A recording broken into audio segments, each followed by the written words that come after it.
بسم اللہ الرحمن الرحیم۔ سامعین کرام، آپ سن رہے ہیں اردو کہانی تلاش، جس کے مصنف ہیں محمود احمد مودی، اور یہ اس سلسلے کی قسط نمبر 42 ہے۔ میری ہدایت کے مطابق پہلے اس نے نرمل داس کے گھر کے نمبر پر فون کیا۔ میں کمرہ نشست کی ایکسٹینشن پر گفتگو سننے کے لیے موجود تھا۔ دوسری طرف سے رسیور اٹھانے والی غالباً نرمل داس کی ملازمہ تھی۔ اس نے نہایت کوفت اور اجڑ سے لہجے میں ہیلو کہا۔ کیٹی نے انگریزی بولنی شروع کر دی۔ نرمل داس صاحب کب گھر آئیں گے؟ اس نے شیریں لہجے میں پوچھا۔ ہندی میں بات کرو بی بی، دوسری طرف سے عورت نے بدستور اکھڑے اکھڑے لہجے میں کہا۔ مجھے انگریزی نہیں آتی۔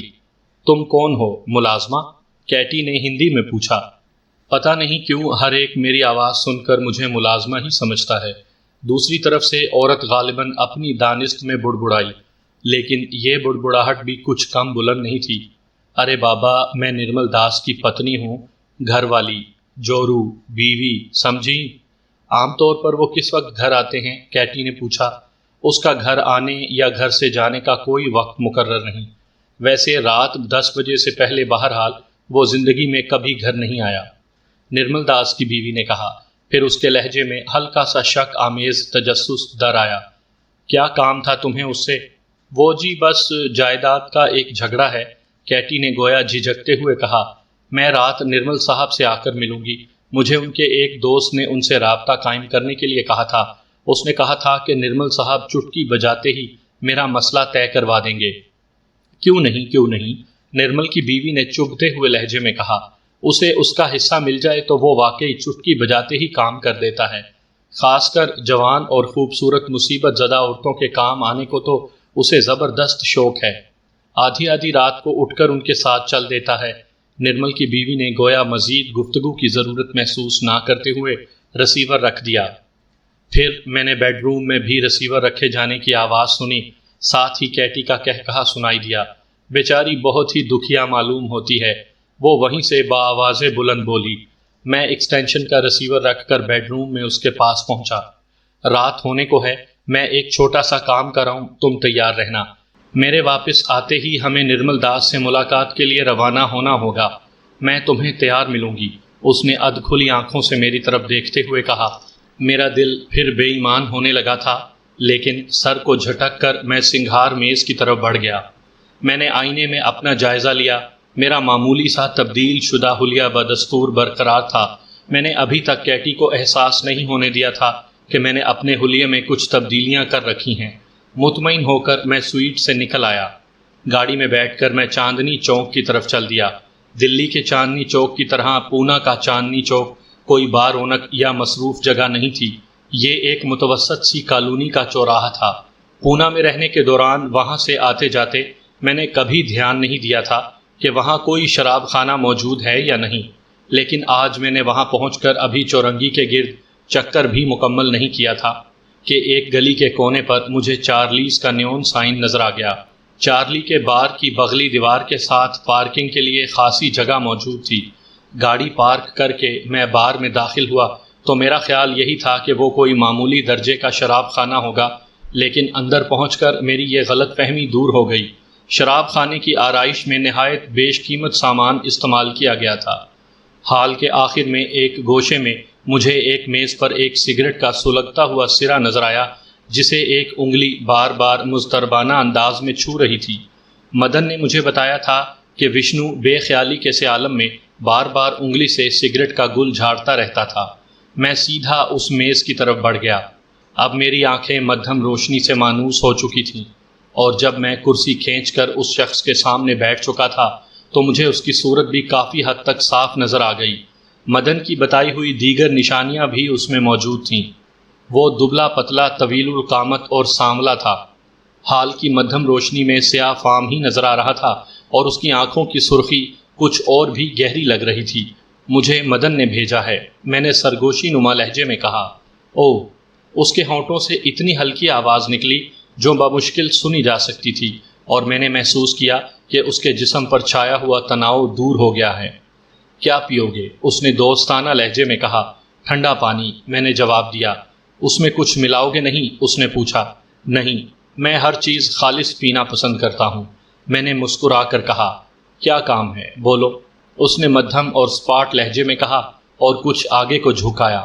یہاں نہیں، میں نے محتاط انداز میں چاروں طرف دیکھتے ہوئے کہا، باہر چلتے ہیں، گاڑی میں بیٹھ کر آوارہ گردی کریں گے اور ساتھ ساتھ بات بھی طے کر لیں گے۔ میں یہ ختم کر لوں، اس نے گلاس اٹھاتے ہوئے کہا۔ اس نے گلاس ایک ہی سانس میں خالی کر دیا اور ہم اٹھ کر باہر آ گئے۔ مدن آج کل کہاں غائب ہے؟ اس نے گاڑی میں بیٹھتے ہوئے کہا۔ اس وقت بمبئی کے ایک عالی شان بنگلے میں ایک لونڈیا کے ساتھ بیٹھا ہوگا، میں نے جواب دیا۔ وہ جیسے اصل موضوع کی طرف آتے ہوئے بولا، تمہیں مجھ سے کس نوعیت کا کام ہے؟ گولی کا، خنجر کا، تیزاب کا یا آتش زنی کا؟ بتاتا ہوں، ایسی جلدی بھی کیا ہے؟ میں نے کہا، ذرا شہر کی بھیڑ بھاڑ سے تو کہیں دور نکل چلیں۔ پھر جیسے مجھے کچھ یاد آ گیا، ویسے تم نے اس لڑکی کے بارے میں بڑی صفائی کا مظاہرہ کیا تھا، وہی جس پر ریلوے اسٹیشن پر تیزاب پھینکا تھا؟ وہ، ہاں، اس نے مدھم مگر صفاقانہ سا کہا لگایا۔ اس کام میں لطف بھی کچھ زیادہ ہی آیا تھا۔ لڑکی بہت زیادہ خوبصورت تھی نا، اور چیز جتنی زیادہ حسین ہو اسے بگاڑنے یا مٹانے میں اتنا ہی زیادہ مزہ آتا ہے مجھے۔ وہ اپنے پتلے پتلے ہونٹوں پر زبان پھیرنے لگا۔ میں نے ایک نظر اس کی طرف دیکھا۔ وہ بظاہر سڑک کی طرف دیکھ رہا تھا، مگر چشم تصور سے اسی منظر سے محفوظ ہو رہا تھا۔ اسی لمحے میرا جی چاہا کہ وہیں گاڑی روک کر اس بدبخت کو ککڑی کی طرح درمیان سے توڑ دوں، لیکن پھر میں نے اپنے آپ کو سمجھایا، جذباتیت تمہارے لیے ممنوع ہے برخوردار، صبر و سکون سے چلتے رہو۔ کچھ دیر بعد ہم نہر کے کنارے پہنچ گئے۔ سڑک نہر کے کنارے کنارے 3-4 فٹ کی بلندی پر تھی، جس پر اس وقت آمد و رفت نظر نہیں آ رہی تھی، کیونکہ یہ سڑک محض دیہات کو آپس میں ملاتی تھی۔ ایک طرف درختوں کی قطار اور دوسری طرف نہر کی موجودگی نے اس تنگ سی سڑک کو بے حد خوبصورت بنا دیا تھا، لیکن 2 میل آگے جا کر یہ سڑک پگ ڈنڈی میں تبدیل ہو گئی تھی، اور اس کے ایک کنارے پر جا بجا گھنے درختوں کے بڑے بڑے جھنڈ موجود تھے۔ اس علاقے سے کبھی کبھار کسی لرزہ خیز جرم کی باز گشت سنائی دے جاتی تھی۔ اس ویرانے میں درختوں کے ان بڑے بڑے جھنڈوں میں جرائم پیشہ لوگ ایسا ڈرامہ کھیل جاتے تھے جو عرصے تک زبان زد عام رہتا تھا۔ اسی لیے شرفاء سیر یا چہل قدمی کی غرض سے کبھی بھی اس سڑک کا رخ نہیں کرتے تھے۔ ایسے ہی ایک جھنڈ کے قریب میں نے گاڑی روکی اور وشنو کو ساتھ آنے کا اشارہ کیا اور خود اپنا بریف کیس اٹھائے ہوئے جھنڈ کی طرف چل دیا۔ ہم آمنے سامنے 2 پتھروں پر بیٹھ چکے تو میں نے بریف کیس ایک طرف رکھتے ہوئے وشنو کی سرخ سرخ آنکھوں میں جھانکا اور یکلخت گویا کوئی غیر مرئی فرد جرم پڑھتے ہوئے کہا، وشنو، اس وقت تم میرے ذاتی بیت الانصاف میں موجود ہو، اور میں تمہیں محض تھوڑی سی دولت کی خاطر ایک بے گناہ لڑکی کا چہرہ تیزاب سے مسخ کرنے کے جرم میں موت کی سزا سناتا ہوں۔ میں تمہیں موت سے زیادہ اذیت ناک سزا دے سکتا تھا، لیکن میں صرف اس لیے یہ سزا تجویز کر رہا ہوں کہ اس لڑکی کا چہرہ درست ہونا ممکن ہو گیا ہے۔ اگر یہ کام ناممکن ہوتا تو تمہاری سزا موت سے بھی زیادہ اذیت ناک ہو جاتی۔ وہ ایک ٹک میری طرف دیکھ رہا تھا، اور میرے الفاظ گویا اس کی سماعت سے بالا بالا ہی گزر رہے تھے۔ اس نے فوری طور پر کوئی رد عمل ظاہر نہیں کیا تھا، تاہم اس کی آنکھوں میں ہلکے سے تمسخر کی چمک جھلک آئی تھی۔ یہ کس قسم کا مذاق ہے، یا کسی فلمی خدائی فوجدار کے مکالمے؟ اس نے پلکیں جھپکائے بغیر سنجیدگی سے پوچھا۔ میں نے تمہارے لیے موت کا یہ طریقہ تجویز کیا ہے کہ، میں نے گویا اس کے سوال پر دھیان دیے بغیر بات جاری رکھتے ہوئے کہا، تمہیں ذبح کر کے تمہاری لاش کے ٹکڑے کر کے نہر میں بہا دیے جائیں۔ اب تم آرام سے آ کر ادھر گھاس پر لیٹ جاؤ اور زیادہ اچھل کود مت مچانا تاکہ میرے کپڑے وغیرہ خراب نہ ہوں۔ میں نے بازو کو ہلکا سا جھٹکا دیا اور میرا خنجر آستین سے پھسل کر میرے ہاتھ میں آ گیا۔ وشنو نے اب بھی اپنی جگہ سے حرکت نہیں کی۔ وہ بدستور پلکیں جھپکائے بغیر میری طرف دیکھ رہا تھا، تاہم میں اس کی آنکھوں کی گہرائی میں تشویش کی ہلکی سی لہر نمودار ہوتے دیکھ رہا تھا۔ تم پاگل تو نہیں ہو؟ اس نے پہلے سے زیادہ سنجیدگی سے کہا۔ ہاں، اپنے ارادوں کو عملی جامہ پہنانے کے سلسلے میں میری سنجیدگی میرے شکار کو پاگل پن ہی محسوس ہوتی ہے، لیکن صرف چند لمحوں کے لیے، میں نے مسکراتے ہوئے کہا۔ پھر میں اٹھا اور خنجر ہاتھ میں تھامے اس کے قریب پہنچا۔ اس کا بدستور ساکت بیٹھے رہنا مجھے کچھ عجیب سا لگ رہا تھا۔ دفعتاً اس نے دونوں پاؤں جوڑ کر اتنی پھرتی سے میرے پیٹ پر مارنے کی کوشش کی جس کی میں اس سے توقع نہیں کر رہا تھا۔ اس کی ٹانگوں کی یہ حرکت ایسی ہی تھی جیسے حد سے زیادہ کھینچا ہوا ربر کا فیتا اچانک ہی اپنی بندش سے نکل گیا ہو۔ میں نے اپنے آپ کو بچا تو لیا، لیکن میری کلائی پر وشنو کے جوتے کے تلے سے خاصی زوردار چوٹ لگی اور خنجر پر میری گرفت اتنی ہلکی پڑ گئی کہ میں نے اسے چھوڑنا ہی بہتر سمجھا۔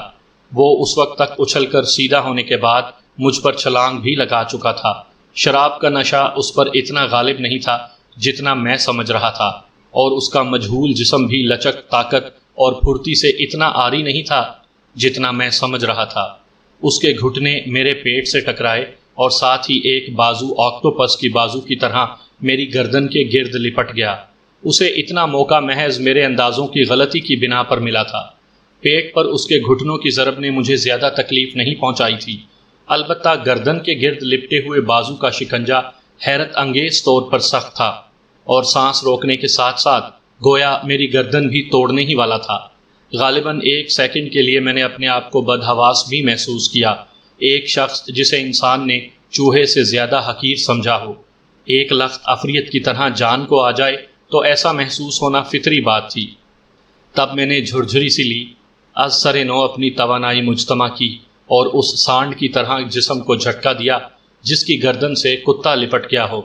وشنو دور جا گرا۔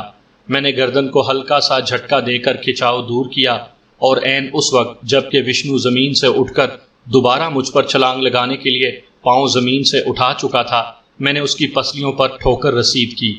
وہ کچھ اپنے زور میں اور کچھ میری ٹھوکر کی وجہ سے ہوا میں خاصا اونچا اچھلا اور چاروں شانے چت زمین پر گر پڑا۔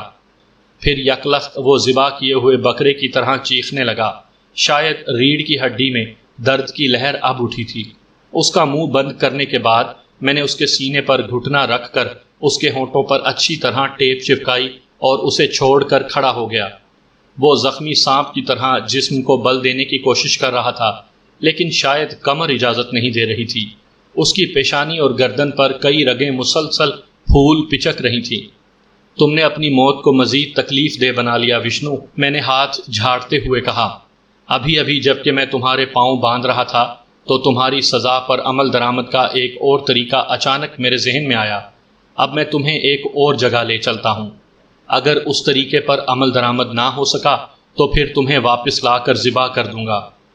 اس نے بے بسی سے سر کو دائیں بائیں جھٹکے دیے، لیکن میں نے مزید کچھ کہے بغیر اسے گود میں اٹھایا اور گاڑی میں پچھلی سیٹ پر ڈال دیا۔ میں دروازہ بند کرنے لگا تو اس نے بندھی ہوئی ٹانگیں دروازے میں پھنسانے کی کوششیں کی۔ اب اتنا کس لیے مچل رہے ہو؟ اگر اب جسم کے کسی حصے کو جنبش دی تو میں اسے توڑ دوں گا، میں نے اسے تنبیہ کی۔ میں نے جھٹکے سے دروازہ بند کیا، واپس جھنڈ میں آ کر اپنا بریف کیس اور خنجر اٹھایا، کپڑے جھاڑے اور گاڑی میں بیٹھ کر پل کی طرف روانہ ہو گیا۔ پل کے پار ایک بہت بڑا شمشان گھاٹ تھا جہاں ہندو اپنی ارتھیوں کو نذر آتش کیا کرتے تھے۔ شمشان کا نگران بھی اندر ہی ایک جھونپڑی میں رہتا تھا۔ جب میں شمشان گھاٹ پر پہنچا تو گیٹ میری توقع کے مطابق کھلا ہی تھا۔ میں نے گاڑی باہر ہی ایک طرف درختوں کی اوٹ میں چھوڑ دی اور دروازے مقفل کر کے اتر آیا۔ شمشان کے اندر مجھے نگران کی جھونپڑی کی تلاش میں کافی دور تک چلنا پڑا۔ جا بجا لکڑیوں کے اونچے چوکور انبار دیو پیکر ہیولوں کی طرح راستہ روکے کھڑے تھے، اور ان کے درمیان ہوا یوں سرسرا رہی تھی جیسے نذر آتش ہو جانے والے جسموں کی روحیں کسی جائے پناہ کی تلاش میں ادھر ادھر بھٹک رہی ہوں۔ بعض انبار جن پر ارتھیاں جلائی جا چکی تھیں اور مردے کی راکھ گنگا جل میں بہانے کے لیے لے جائی جا چکی تھی، ان کے موٹے موٹے کوئلوں کے ڈھیر ابھی تک بکھرے پڑے تھے۔ کبھی کبھار کوئی کوئلہ میرے پاؤں تلے آ کر چٹک جاتا تھا تو رات کے گہرے سکوت میں یوں محسوس ہوتا تھا جیسے کسی عفریت نے کوئی ہڈی چبا ڈالی ہو۔ جھونپڑی کے قریب پہنچ کر میں نے دیکھا کہ دروازہ بند تھا، البتہ بغلی دیوار میں موکھلا نما ایک کھڑکی کھلی تھی۔ میں نے احتیاط سے اس کے اندر جھانکا۔ میرے سامنے چارپائی پر ایک قوی ہیکل دھوتی پوش جوان نہایت بیہودہ طریقے سے جھلنگا سی چارپائی پر اوندھا لیٹا تھا۔ اس کے منہ سے رال بہہ بہہ کر تکیے میں جذب ہو رہی تھی۔ چارپائی کے قریب ہی ایک کونڈی، سوٹا اور مٹی کا بڑا سا پیالہ پڑا ہوا تھا۔ کونڈی میں یقیناً بھنگ گھوٹی گئی تھی جو ابھی کافی مقدار میں باقی تھی۔ چارپائی پر نگران موصوف بھنگ پی کر دنیا و مافیا سے بے خبر لیٹے ہوئے تھے۔ میں نے اطمینان کی سانس لی، کچھ کیے بغیر ہی مسئلہ حل ہو گیا تھا۔ جھونپڑی کے قریب ہی مٹی کے تیل کا ایک ڈرم رکھا تھا جس میں پیتل کی ٹونٹی لگی ہوئی تھی، اور تیل نکالنے کے لیے ایک ڈبہ بھی پاس ہی پڑا تھا۔ میں نے اطمینان سے ڈبہ تیل سے بھرا اور جھونپڑی سے دور نکل آیا۔ میں نے لکڑیوں کا ایک انبار تلاش کیا جو میرے مقصد کے لیے نہایت موزوں تھا۔ یہ انبار نہ تو جھونپڑی سے زیادہ قریب تھا اور نہ ہی چار دیواری سے۔ میں نے اس کے نچلے حصے پر اچھی طرح تیل چھڑکا اور ڈبہ وہیں پھینک کر شمشان سے باہر آ گیا۔ گاڑی سے وشنو کو نکال کر میں نے بریف کیس سے اپنے ہنگامی سامان سے ایک لائٹر نکالا اور وشنو کو گود میں اٹھا کر شمشان میں لے آیا۔ اب وہ یقیناً میرا مقصد سمجھ چکا تھا۔ پہلے اس نے میری گرفت میں مچلنے کی کوشش کی، مگر پھر شاید اس کی کمر کی تکلیف حد سے بڑھ گئی یا دہشت کی زیادتی نے اسے مفلوج سا کر دیا کہ وہ بالکل بے حس و حرکت ہو گیا۔ اس کی ٹانگیں بے جان سے انداز میں جھول رہی تھیں۔ لکڑیوں کا جو انبار میں نے منتخب کیا تھا اس کے قریب لا کر میں نے پنجوں کے بل کھڑے ہو کر وشنو کو ہاتھوں پر اٹھا کر اوپر لٹایا۔ تب اس کے جسم میں گویا زندگی اود کر آئی اور اس نے زور لگا کر اوپر سے لڑکنے کی کوشش کی، لیکن میں نے اس کے منہ پر نفرت بھرا گھونسا رسید کر کے اسے دوبارہ چبوترا نما انبار کے وسط میں پہنچا دیا۔ پھر میں نے انبار پر سے ایک بڑی سی لکڑی اٹھا لی اور لائٹر سے آگ دکھا کر کچھ پیچھے ہٹ کر کھڑا ہو گیا۔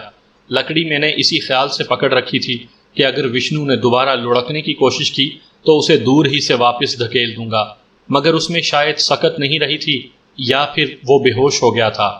میری خواہش یہی تھی کہ وہ ہوش میں ہوتا اور شعلوں کو اپنا جسم چاٹتے کچھ دیر کے لیے ہی صحیح اپنی آنکھوں سے دیکھتا۔ شعلے بلند ہوتے گئے۔ تیل آلود خشک لکڑیوں نے اتنی تیزی سے آگ پکڑی کہ میں حیران رہ گیا۔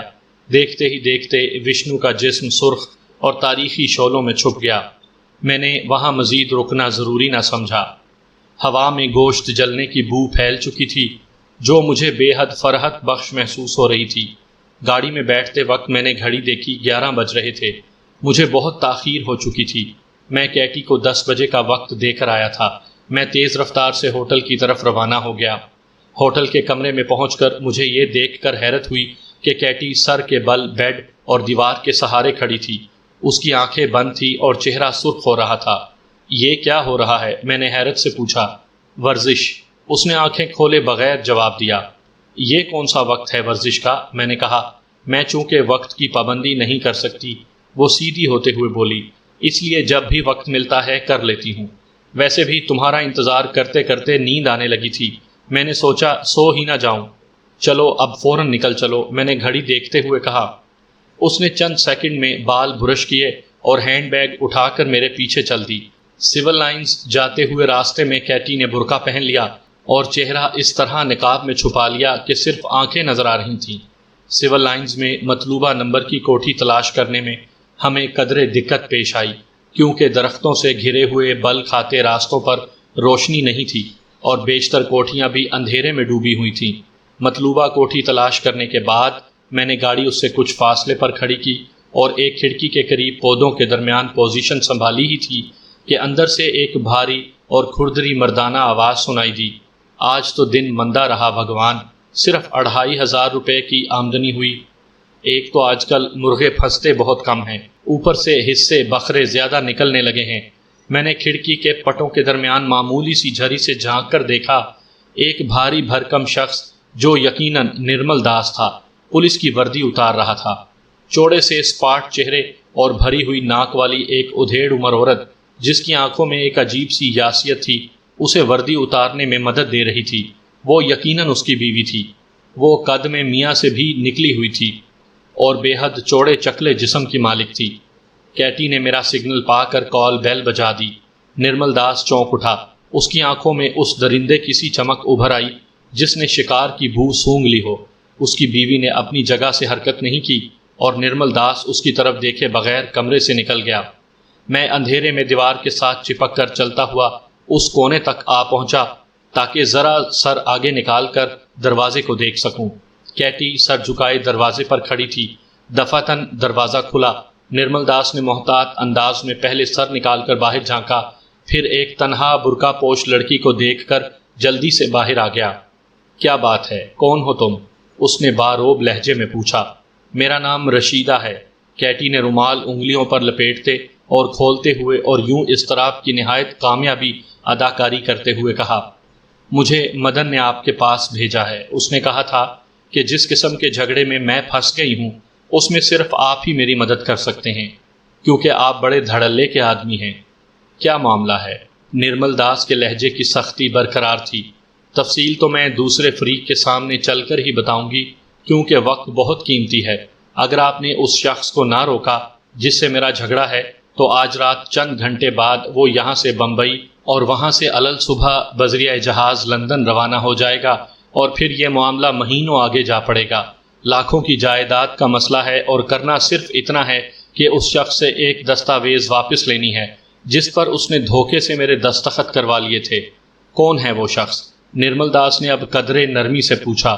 میں نے فون پر آپ کی بیگم کو بھی بتایا تھا، شاید انہوں نے آپ کو نہیں بتایا، کیٹی نے نہایت مستربانہ لہجے میں کہا۔ رینالڈو اسٹیٹ ایجنسی کے نام سے کاروبار کرتا ہے، امیر شاہ نام ہے اس کا۔ اوہ، نرمل داس نے معنی خیز لہجے میں کہا۔ آپ جانتے ہیں اسے؟ کیٹی نے نہایت کامیابی سے اپنے لہجے میں امید کا تاثر پیدا کیا۔ کسی حد تک، نرمل داس نے جواب دیا، اور ایک مونچھ کو پرخیال انداز میں بل دیتے ہوئے کیٹی کی آنکھوں میں آنکھیں ڈال کر پوچھا، تمہیں مدن نے بھیجا ہے؟ دوست ہو اس کی؟ یہی سمجھ لیجئے، کیٹی نے نظریں جھکا کر جواب دیا۔ تم اگر ذرا پہلے آ جاتی تو بڑی آسانی رہتی، نرمل داس نے گال کھجاتے ہوئے کہا۔ میں اب سرکاری گاڑی بھی کوتوالی واپس بھیج چکا ہوں اور وردی بھی اتار چکا ہوں۔ گاڑی تو میرے پاس ہے، کیٹی نے اس سمت میں اشارہ کیا جہاں گاڑی اندھیرے میں کھڑی تھی۔ میں گاڑی سے اتر کر آپ کا گھر تلاش کر رہی تھی۔ باقی رہی وردی کی بات تو میرے خیال میں اس کی ضرورت نہیں پڑے گی، وردی کے بغیر بھی آپ آخر ڈی ایس پی ہی رہیں گے، اور پھر امیر شاہ کو جانتے ہیں تو یقیناً وہ آپ کو جانتا ہوگا۔ ہاں میری جان، دفعتاً نرمل داس نے ٹھنڈی سانس لے کر بدلے بدلے لہجے میں کہا۔ امیر شاہ مجھے اچھی طرح جانتا ہے، بلکہ آدھا شہر مجھے اچھی طرح جانتا ہے، لیکن شاید تم مجھے بالکل نہیں جانتی، ورنہ اتنی بچگانہ کہانی لے کر کبھی میرے پاس نہ آتی۔ میری بدقسمتی یا شاید خوش قسمتی یہ ہے کہ میں شکل سے بڑا بے وقوف لگتا ہوں، لیکن ایسا ہے نہیں۔ میں نے پولیس کے محکمے میں 14 سال جھاڑ جھونکتے نہیں گزار دی۔ یہ کہہ کر وہ خباثت بھرے انداز میں مسکرایا، اور نہایت ہی غیر متوقع طور پر اس نے اپنا بھاری بھرکم جثے کی مناسبت سے قطعی ناقابل یقین پھرتی کے ساتھ کیٹی کو کلائی سے پکڑ کر اندر گھسیٹ لیا۔ دروازہ ایک دھماکے سے بند ہو گیا۔ کیٹی کی اضطراری سی چیخ مجھے ادھوری ہی سنائی دی، کیونکہ اس دوران دروازہ بند ہو گیا تھا اور اس کے ساتھ ہی اس کی آواز معدوم ہو گئی تھی۔ ایک لمحے کے لیے میں جیسے خالی الذہن سا ہو گیا۔ مجھے یوں بازی پلٹنے کی ہرگز توقع نہیں تھی۔ اپنی دانست میں میں نے بڑا مضبوط جال پھیلایا تھا۔ مجھے مسلسل چند ایسی کامیابیاں نصیب ہوئی تھی کہ شاید میں تصویر کا دوسرا رخ دیکھنا بھول گیا تھا۔ یک لخت گویا ہوش میں آ کر میں دروازے کی طرف لپکا اور ہینڈل گھمایا، لیکن میرے اندیشے کے عین مطابق دروازہ مقفل ہو چکا تھا۔ میں دیوانوں کی طرح کلانچے بھرتا اس کھڑکی کی طرف واپس آیا جس سے میں اندر جھانک رہا تھا کہ شاید نرمل داس کیٹی کو وہیں لائے گا، لیکن حیرت کی بات یہ تھی کہ اس کمرے کی بھی بتی بجھ چکی تھی اور اندر نرمل داس کی بیوی کی موجودگی کے بھی آثار محسوس نہیں ہو رہے تھے۔ پوری کوٹھی پر اندھیرا اور سکوت چھایا ہوا تھا۔ صورتحال بالکل ایسی ہی تھی جیسے سمندر سے سر نکال کر کسی خونخوار مگرمچھ نے اچانک ہی اپنے شکار کو دبوچا ہو اور آنے واحد میں دوبارہ سمندر کی تہ میں اتر گیا ہو، اور سمندر کی سطح بالکل پہلے ہی کی طرح پرسکون ہو گئی ہو۔ میرے جسم میں سرد سی لہریں دوڑنے لگیں۔ میری سمجھ میں نہیں آ رہا تھا کہ مجھے کیا کرنا چاہیے۔ کھڑکی میں چونکہ سلاخیں لگی ہوئی تھیں، اس لیے میں ایک بار پھر دروازے کی طرف دوڑا۔ میں نے دروازے پر ہی طاقت آزمائی کا فیصلہ کیا۔ کرکٹ کے بولر کی طرح میں نے برآمدے کے کنارے پر پہنچ کر سٹارٹ لیا اور بفرے ہوئے سانڈ کی طرح اپنا بایاں کندھا پوری قوت سے دروازے سے ٹکرایا۔ ایک بار تو گویا سامنے کی دیوار ہی لرز کر رہ گئی۔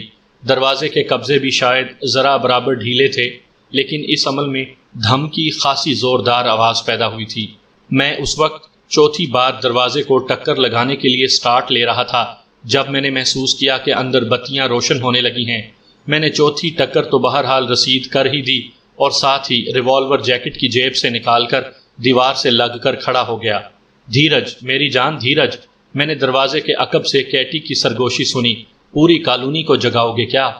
دروازہ اب کھڑکھڑانے لگا تھا اور مجھے پوری امید تھی کہ چھٹی یا ساتویں ٹکر پر تالا اپنے فریم سے نکل ہی جائے گا۔ کیٹی کی سرگوشی سن کر میری جان میں جان آئی۔ دوسرے ہی لمحے دروازہ کھل گیا اور باہر تک روشنی پھیل گئی۔ کیٹی میرے سامنے کھڑی اطمینان سے مسکرا رہی تھی، حالانکہ میرے خیال میں اسے اپنی حالت کے پیش نظر تو مسکرانا نہیں چاہیے تھا۔ اس کے برقعے کا بالائی حصہ غائب تھا اور نچلے حصے کے بھی تمام بٹن ٹوٹے ہوئے تھے اور وہ کئی جگہ سے پھٹا ہوا تھا۔ کیٹی کے چہرے پر خون کے چھینٹے تھے اور وہ اپنا خون آلود خنجر پھٹے ہوئے برقعے سے صاف کر کے اپنی شلوار کا پائنچا اٹھا کر ٹانگ پر بندھے ہوئے چھوٹے سے چرمی نیام میں رکھنے لگی تھی۔ کیا ہوا؟ میں نے بےتابی سے پوچھا۔ آ کر خود ہی دیکھ لو، وہ سیدھی کھڑی ہوتے ہوئے بولی اور میرا ہاتھ تھام کر ایک چھوٹے سے ڈربا نما کمرے میں لے گئی، جہاں کوئی کھڑکی، روشن دان، حتیٰ کہ کوئی روزن تک نہیں تھا۔ اس کمرے میں ایک طرف بستر لگا ہوا تھا اور دوسری طرف میز پر کچھ عجیب و غریب چیزیں رکھی ہوئی تھیں۔ ان میں مڑی تڑی ہوئی تاریں، ایک پلاس، ایک موٹا سا ڈنڈا، چمڑے کا ایک چھتر اور ایک ہیٹر شامل تھا۔ ہیٹر پر لکڑی کے دستے والی 2 نوکیلی سلاخیں بھی رکھی ہوئی تھیں۔ کمرے کی چھت میں ایک کنڈے سے بندھی موٹی سی رسی بھی جھول رہی تھی۔ اس رسی کے عین نیچے نرمل داس اور اس کی بیوی کی لاشیں آڑی ترچھی پڑی تھی۔ دونوں کی آدھی سے زیادہ گردن عجیب انداز میں کٹی ہوئی تھی۔ کیٹی کو غالباً اس مخصوص انداز میں بڑی مہارت حاصل تھی کہ وہ خنجر گردن کے پار کر کے اسے آگے کو جھٹکا دیتی تھی اور شہ رگ نرخرے سمیت کٹ جاتی تھی۔ اس نے نرمل داس اور اس کی بیوی کا کام تمام کرنے میں غالباً چند سیکنڈ بھی نہیں لگائے تھے۔ ان کی گردنوں سے خون ابھی تک تھوڑا تھوڑا بہہ رہا تھا۔ میں نے سوالیہ نظروں سے کیٹی کی طرف دیکھا تو وہ دونوں ہاتھ پھیلا کر معذرت خواہانہ لہجے میں بولی، میرے لیے اس کے سوا کوئی چارہ نہیں رہا تھا۔ نرمل داس مجھے سیدھا اس کمرے میں لاتے ہی بھوکے بھیڑیے کی طرح مجھ پر ٹوٹ پڑا۔ بلا وجہ نوچ کسوٹ رہا تھا اور اول فول بک رہا تھا، لیکن ساتھ ہی سچ بھی بول رہا تھا۔ کہہ رہا تھا کہ میں اکثر جوان اور خوبصورت مشکوک لڑکیوں کو یہیں لا کر تفتیش کرتا ہوں، پھر ان چیزوں کی باری آتی ہے۔ یہ کہتے ہوئے نرمل داس نے چھت میں لٹکی ہوئی رسی اور میز پر رکھی ہوئی ان چیزوں کی طرف اشارہ کیا تھا۔ میں نے کیٹی کو ساتھ آنے کا اشارہ کیا اور کمرے سے نکل آیا۔ کار میں بیٹھ کر ہم ہوٹل واپس آ گئے۔ احتیاطاً ہم عقبی راستے سے اندر پہنچے اور سیڑھیاں چڑھ کر اپنے سویٹ میں چلے گئے۔ اگلے روز ہم بیدار ہونے کے بہت دیر بعد بستر سے نکلے۔ غسل اور ناشتے سے فارغ ہو کر وہ ڈریسنگ ٹیبل کے سامنے جا بیٹھی اور بالوں میں برش کرنے لگی۔ پھر اس نے نہایت نفاست سے ہلکی سی لپسٹک لگائی، پھر اس نے سلیقے سے پرفیوم لگائی اور کمرے میں دھیمی اور خوابناک سی مہک پھیل گئی۔ پھر وہ دونوں ہاتھ کمر پر رکھ کر میرے سامنے آ کھڑی ہوئی اور ایک ادائے دل بری سے بولی، میں اچھی لگ رہی ہوں نا؟ میں نے سر تا پا اس کا جائزہ لیا۔ بری وہ مجھے اس وقت بھی نہیں لگی تھی جب میں نے اسے پک کیا تھا، لیکن اس وقت وہ مزمحل، تھکی تھکی اور کچھ میلی میلی تھی۔ اب وہ تازہ دم، شگفتہ اور بے حد نکھری لگ رہی تھی۔ چینل 5 کی خوشبو سے قطع نظر 2 دن میں اس کا اپنا وجود بھی خوشبو دینے لگا تھا، اور یہ خوشبو جیسے میرے ہر مسام جاں میں بھی سرایت کر گئی تھی۔ اس لڑکی کی قربت میں مجھے جانے کیوں بار بار روپا یاد آنے لگی تھی۔ تم نہ صرف اچھی لگ رہی ہو بلکہ اچھی ہو بھی، میں نے اس کے بال مٹھیوں میں جکڑ کر دوبارہ خراب کرتے ہوئے کہا، حالانکہ وہ بڑی محنت سے انہیں سنوار کر آئی تھی۔ تمہارا المیہ صرف یہ ہے کہ تمہیں تمہاری اچھائیوں کی قدر کرنے والا کوئی نہیں ملا۔ لوگ تمہاری اچھائیوں، برائیوں، جسم و ذہن، حسن و ہنر سب سے ہی کھیلتے رہے۔ جو گزر گئی سو گزر گئی، اس نے آنکھیں بند کرتے ہوئے کہا، مجھے میرا ماضی مت یاد دلاؤ، میں اپنا ہر گزرا ہوا کل ساتھ کے ساتھ دفن کر دیتی ہوں۔ میرے گزرے ہوئے روز و شب کی قبریں مت کرے دو، صرف وہی گھڑی میری ہے جو گزر رہی ہے۔ میں دنیا میں تہیے دست آئی تھی، تہیے دست چلی جاؤں گی، لیکن مجھے اب کسی بھی بات کا کوئی دکھ نہیں۔ البتہ یہ خوشی ضرور ہے کہ کچھ نہ کچھ دیر کے لیے تو ہمارے راستے ایک ہوئے۔ مجھے نہیں معلوم کہ تقدیر کی پٹاری میں میرے لیے کیا ہے، لیکن مجھے پہلے بھی اس کی پرواہ نہیں تھی اور اب تو بالکل ہی نہیں رہی۔ وہ جیسے عالم خواب میں بول رہی تھی۔ بمبئی سے چلتے وقت میں نے تصور بھی نہیں کیا تھا کہ اتنی سچی اور کھری لڑکی مجھے اس سفر کے دوران مل جائے گی۔ منصور، دفعتاً اس نے خوابناک سے لہجے میں سرگوشی کی۔ میں نے قدرے چونکتے ہوئے ہنکارا بھرا۔ آج مجھے اپنا وجود بے حد ہلکا پھلکا لگ رہا ہے۔ وہ گویا گنگناتے ہوئے بولی، میں جیسے آسمانوں کے قریب قریب کہیں پرواز کر رہی ہوں۔ میرا جی چاہ رہا ہے کہ تم مجھے کہیں سیر کروانے لے چلو۔ میری اس معصوم سی خواہش پر ہنسنا نہیں۔ راندہ درگاہ قسم کی لڑکیاں اندر سے ایسی ہی معصوم اور شفاف ہوتی ہیں۔ کس جگہ چلنا پسند کرو گی؟ میں نے ملائمت سے پوچھا۔ کسی ایسی جگہ جہاں سبک خرامی سے ندی بہہ رہی ہو، ڈھلواں کنارے پر سرسبز گھاس ہو، کہیں کہیں درخت بھی سایہ کیے کھڑے ہوں اور ہوا کی سرسراہٹ کے ساتھ جھک جھک کر گویا ندی سے سرگوشیاں کر رہے ہوں۔